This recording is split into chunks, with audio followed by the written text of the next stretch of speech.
Welcome to the Hope Natural Health Podcast. I'm Dr. Erin Ellis, your host. On this show, we discuss all things health, hormones, and happiness with a little side of this thing called life.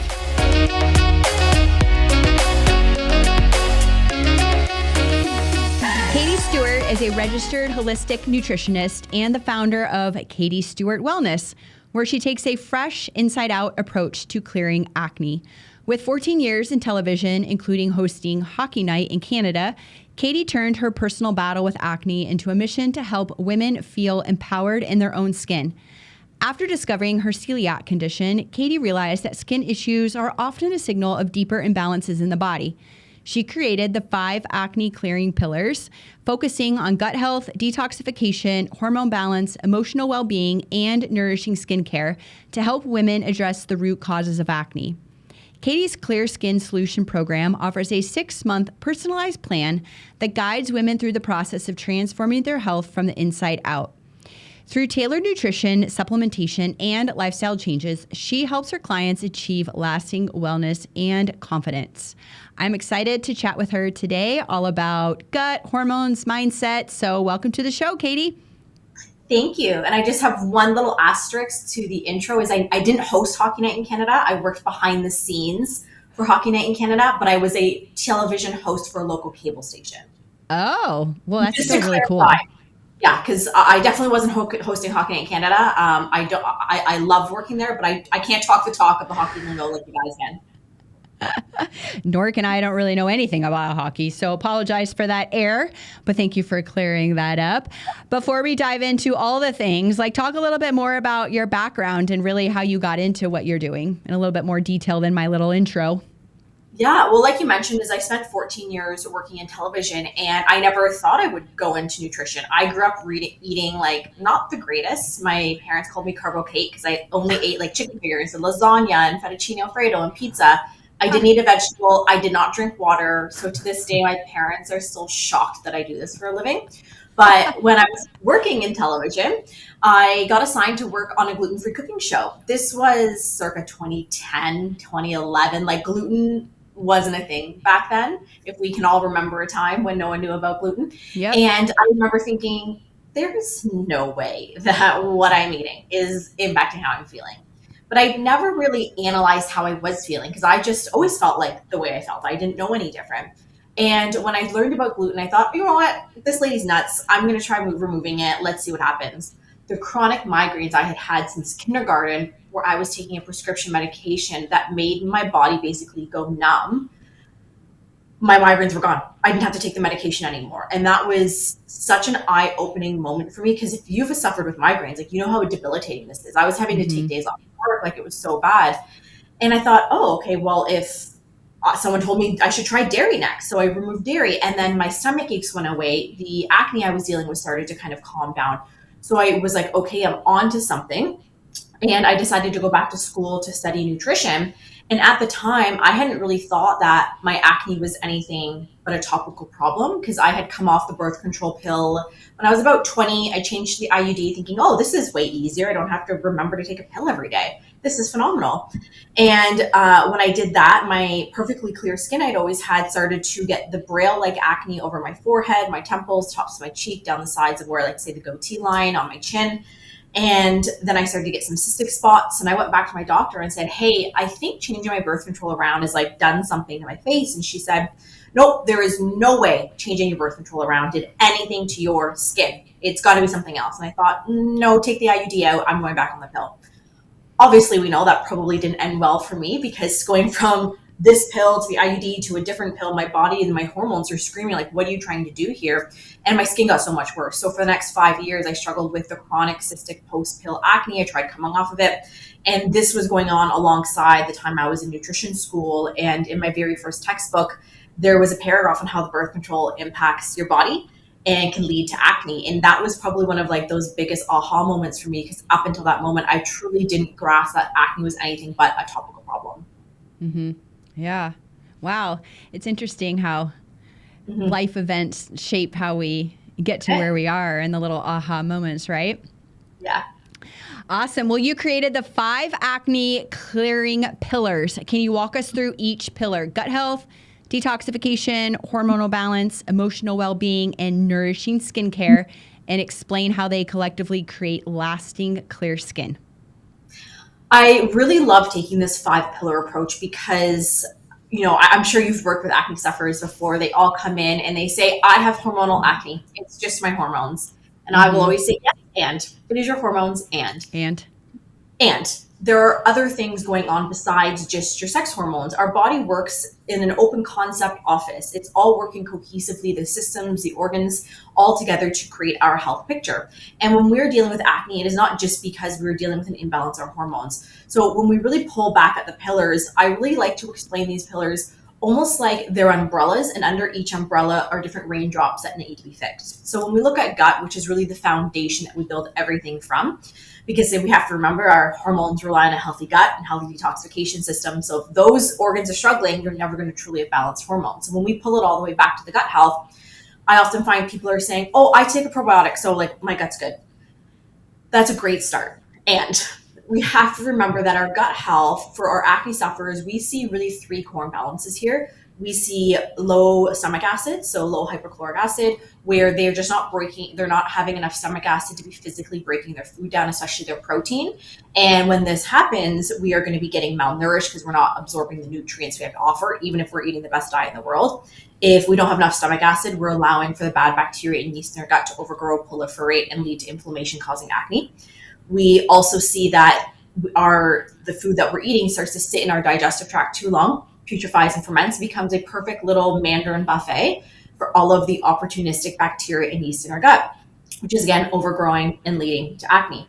We also want to be considering, are we dealing with a leaky gut where our gut lining has essentially become leaking with these little holes that allow for undigested food particles, toxins, bacteria to enter into the bloodstream in the body, which is going to lead to acne causing inflammation.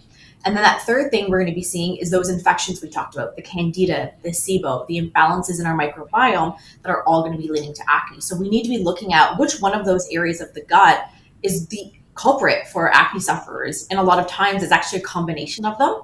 And when we look at the pillars as a whole, we haven't seen one client where it's just gut, it's just hormones, it's just this, because like we said, our body systems work together. And I'm sure you, Dr. Erin, have seen this in your own clinic where it's never just about one body system. Mm-hmm. Yeah, absolutely. Yep. It's all connected. Everything's connected. And then when we go into detoxification, we forget that, sure, we have our liver, which does over 500 functions in the body, including filtering our hormones. So if the liver's struggling, our hormones will be as well.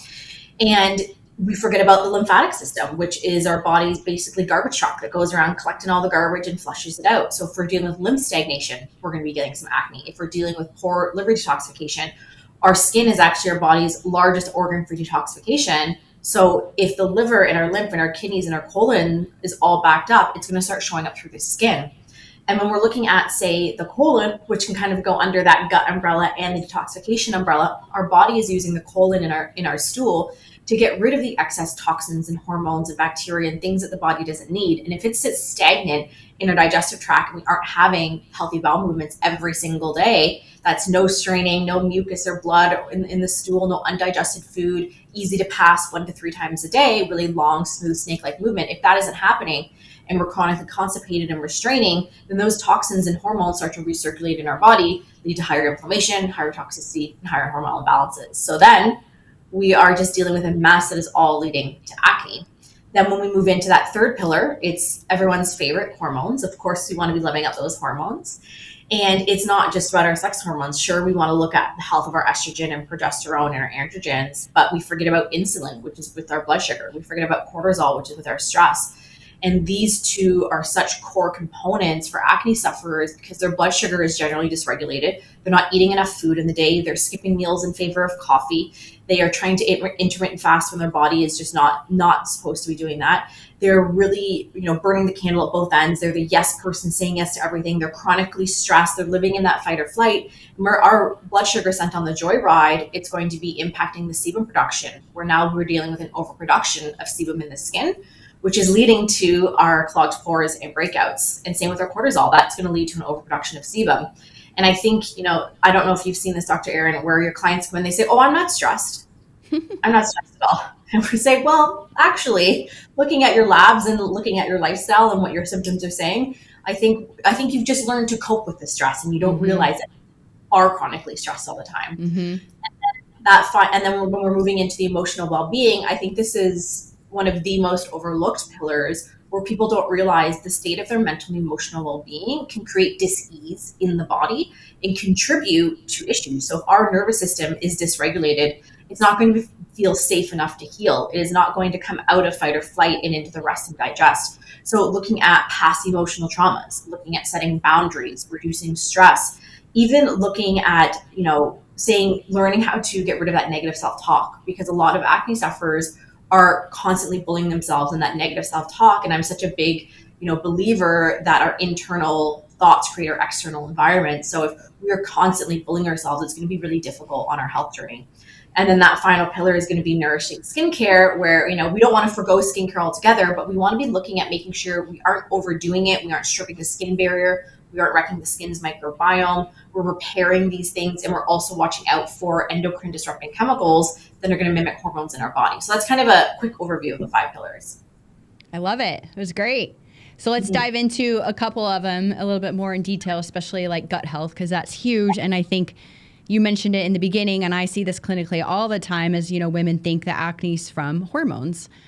But and it can be, but I also see a huge gut component, especially since you have celiac. How specifically does gut dysfunction, beyond just celiac or chronic autoimmune condition like that, contribute to acne? And what are some steps that women can take to support their gut for clearer health or clearer skin? What it comes down to is inflammation. If we are dealing with leaky gut, we're going to be leading to inflammation. If we're not breaking our food down, we're going to be malnourished, and our body needs nutrients from our food in order to produce hormones, in order for the liver to function, in order to rebuild and repair skin cells. And we really want to be calming that inflammation, also working on the oxidative stress, which is those free radicals, those little bad guys that are going to be going and causing oxidative stress in the body that increases aging and disease and inflammation. So really looking at, when we're talking about our gut health, what can we start doing? Because of course, if we're dealing with Candida or SIBO, those will be very specific recommendations. But in the beginning, we really love for our clients to focus on digestion. So can we be really chewing our food well? Because digestion actually begins in the mouth, where our teeth and saliva are physically breaking the food down. Can we be, chewing until a paste-like consistency? Avoiding copious amounts of liquids when we're drinking, because that's going to dampen our digestive power. Can we be eating in a relaxed setting? Because if we're stressed, we're in the car, we're on the go, we're arguing with our friend, or whatever it's happening, that's going to put us into that fight or flight, and that's going to be shutting down our digestive process. And we want to be in rest and digest, so that we're actually building up our own hypochloric acid. Then, maybe we need a little bit of digestive support. That could be looking like digested bitters, maybe plant enzymes, maybe ox bile if you don't have a gallbladder. Maybe you do need beta-HCl, but we would always recommend they work with a practitioner who would guide them through the proper way to take the beta-HCl, because there are caveats there. So having that, digestive support on the side, can we be really looking at the food that we're eating? Because so many of us are in that standard North American diet where we're just causing inflammation. So you can be taking all of these wonderful supplements, but if you aren't going to the root of what's going on with the food and the things you're consuming, it's really just going to be a moot point. So can we focus on that anti-inflammatory nutrition? And I never want to say someone needs to diet, because it needs to become a lifestyle. We can't say, I'm going to eat, anti-inflammatory for a month, and then I'm going to go back to eating McDonald's 3 times a day. That's not really what we want to be doing. We want to be creating that way of eating that makes our bodies feel really great. Yeah. And I speak about this pretty much every day with my patients, and it can be very overwhelming for someone that is just experiencing this and realizing oh wow, I never knew that the foods I'm eating could be affecting. So my first recommendation, I bring this up a lot, is just being aware. A lot of times we don't even know what we're eating, because it's a habit and it's just something that we do, and we don't get any nutrition education as a regular human being, right? We just learn from others and professionals like you, myself, etc. So I always say experiment with it. I didn't know how much gluten affected me until I stopped eating it. And then right. I don't have celiac, but I don't like gluten. My body doesn't like it. And I don't know if it's because I've removed it for so long, but like I said, I didn't know how much it affected me until I ate it again. And I was like, whoa, this is not doing me a service here. And I hear that a lot for women, oh yeah, I pulled gluten and I pulled dairy, the two most inflammatory foods in addition to like sugar and alcohol and things like that. And then I said, it's not you're human. You'll probably have it again. I have gluten every once in a while, but you'll know that your body doesn't like it. So I always say, experiment with it. Try it for 2 weeks. Try it for a month. Just see how your body responds. And I bet you a lot of symptoms will improve. And it's not, you'll have clear skin. Your brain's going to work better. Your digestive system all around is going to be, so much better. So I think that's important you just got to start somewhere. And I don't want it to be like super stressful, right? You don't want it to be the diet and restrictive and like, oh my gosh, I'm going to go on this crazy AIP unless, that's something that you can do. But yeah, I would just start with something small and be committed to it and then see how your body responds. Yeah, we're like that. We always say many small steps for one massive leap. I think people go on these like internet rabbit hole dives and they're like, oh my gosh, I need to wake up tomorrow. I'm gluten-free, dairy-free, sugar-free, all the frees. I can't eat anything and I'm just going to survive off of salads. And it's not a sustainable way to do it. No. It would be difficult. When I, finally broke up with gluten and dairy, I actually took about a 2-year period for me to figure it out and to find replacements. Again, this was back in 2011, 2012 when there wasn't gluten-free and dairy-free options. But I think just experimenting and finding what works for your body. And then I think the key here is doing it slowly. So first you're like, hey, you want to know what? I ran out of my pasta. I'm going to go and find a new brown rice pasta. I'm just going to start there. And then you slowly do this to get to that end goal that you have. Yeah, I'm in the process right now of taking dairy out and I'm doing exactly that. One step at a time. It's like, all right, I'm not going to just go through my whole pantry, but the next time I'm going to get, dairy-free X instead of something that has dairy in it. So dairy is very hard. I think gluten is easier to remove than dairy. Dairy's everywhere. I know. I agree. Dairy is everywhere. Excuse me. And I think people, they love their ice cream. They love their pizza. Yes. They love the cheese. It's like the charcuteries. And they're like, I'll give up gluten, but please let me keep the cheese.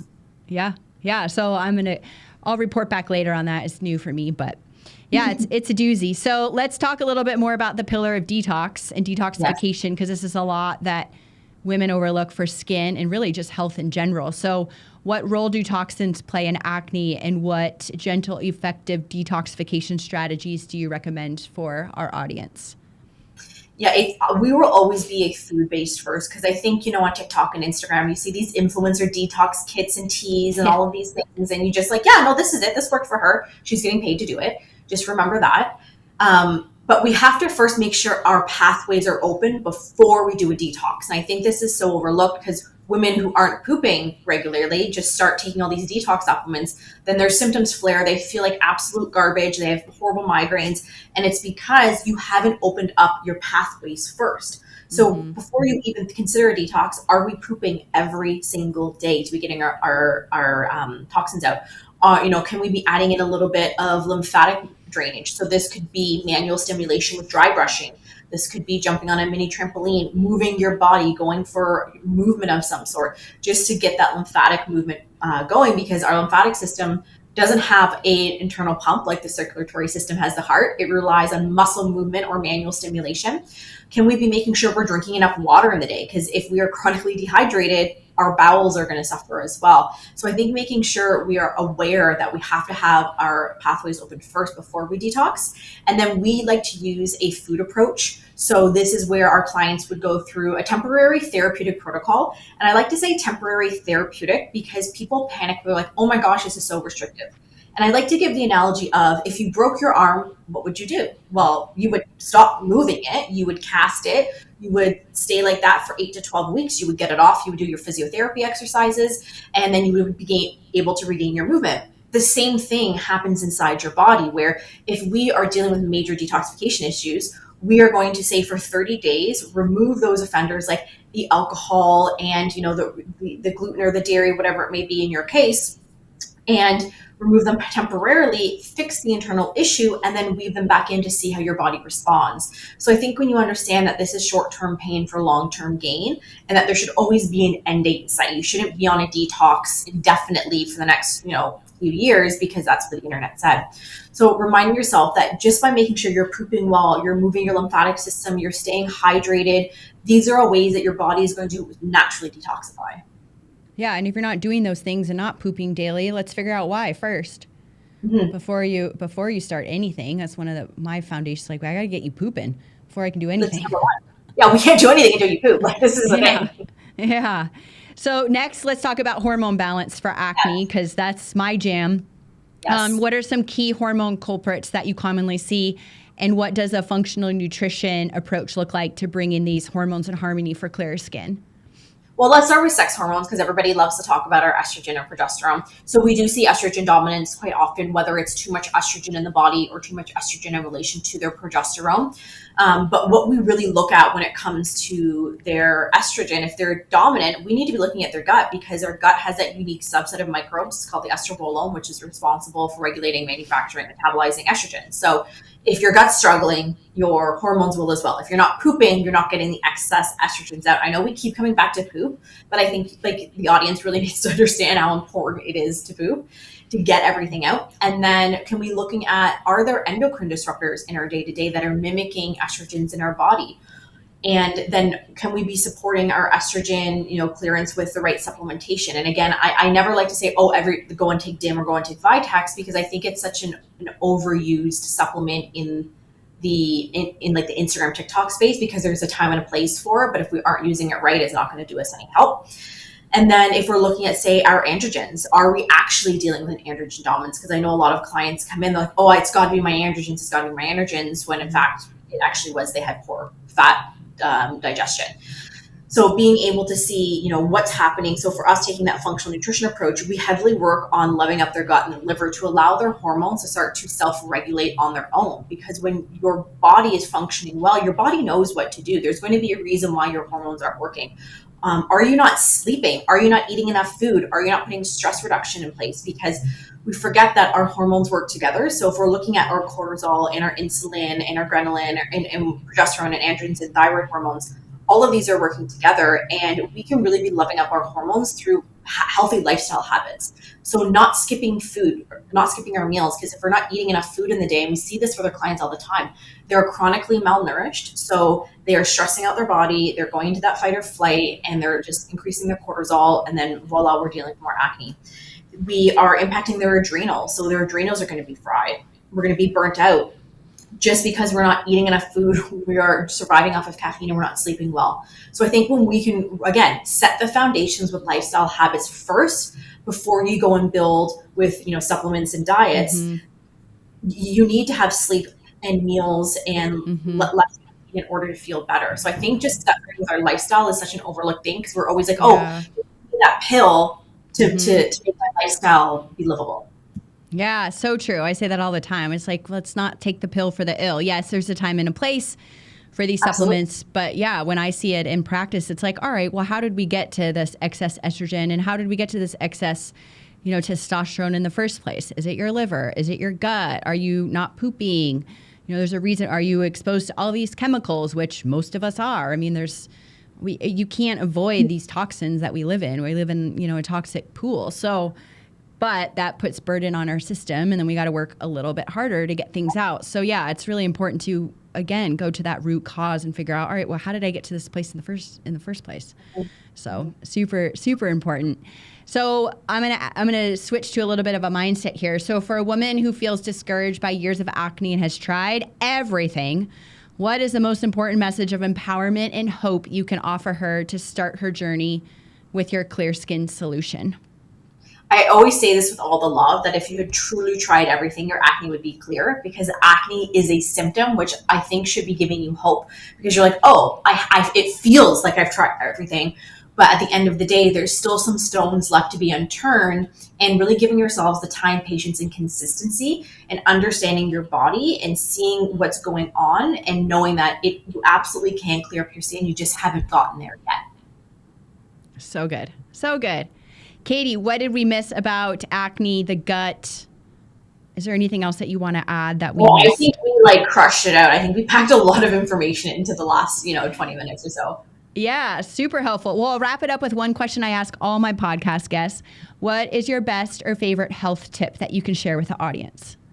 Sleep. I think it's such an easy and underrated thing, but if we don't sleep well, it is going to domino effect into your next day, where you wake up groggy, you're grumpy, you're reaching for four pots of coffee, and then you're binge eating, and then you're like, oh my gosh, now I need to stay up later because I did all of this, and it just domino effects. So I think when we get our sleep under control, it can truly be life-changing.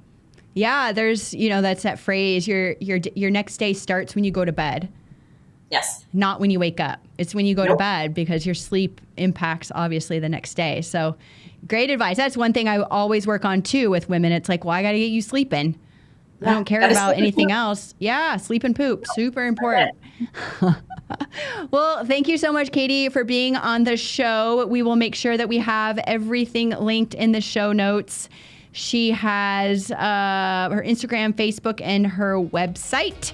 So we'll have all of that there. I really appreciate your time, and I hope you all have a wonderful rest of your day. I'll see you all again next week. Thank you so much for listening. Make sure to like, share, subscribe, and leave a comment below. And if you haven't done so, please be sure to give us a rating on your favorite podcast platform.